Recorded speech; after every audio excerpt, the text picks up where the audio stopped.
Sumabog na nga sa galit itong ating kababayang si Casimero sa mga kaliwat kanang panglalait na natamo nito bago ang laban kontra kay Luis Nery. Well, obviously, yung dalawang boxing analyst lang nagpa-demoralize dito kay Cuadro Alas bago ang naging laban nito. Hindi na po natin iisa-isahin pa yung mga panglalait, no, na binitawan ng dalawang boxing analyst dito sa ating kababayan. Ganun pa man, yun ay kanilang opinion. Hindi lamang po kagandahan dito, mga Filipino, yung mga naturang boxing analyst. At si Cuadro Alas po ay sumugal, lumaban sa ibang bansa kontra sa isang dayuhan. Nasa halip puriin itong si Cuadro Alas dahil nilabanan pa rin ito kahit 3 pounds no overweight itong si Luis Nery. Na supposedly pwede naman na tanggapin na lamang ni Cuadro Alas yung guaranteed purse at mag-back out na sabing laban. Pero hindi, no? So, sa kabila ng ito ay nilabanan pa rin ni Cuadro Alas itong si Nery. Dagdag pa natin, no, na heavy underdog itong si Cuadro Alas na kung saan ay halos wala po nagtitiwala at that time dito sa ating pambato na ito ay mananalo. Bukod lamang ay sinamahan pa ng mga panglalait ng mga naturang boxing analyst. Yan po ang kinasasama ng loob ng ating kababayang si Casimero. Dahil kung ito ay mga casual fans lamang, wala pong problema.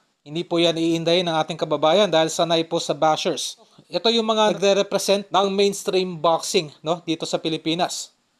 No, Luis Nery hits harder than this guy. Attorney, Nery hits harder.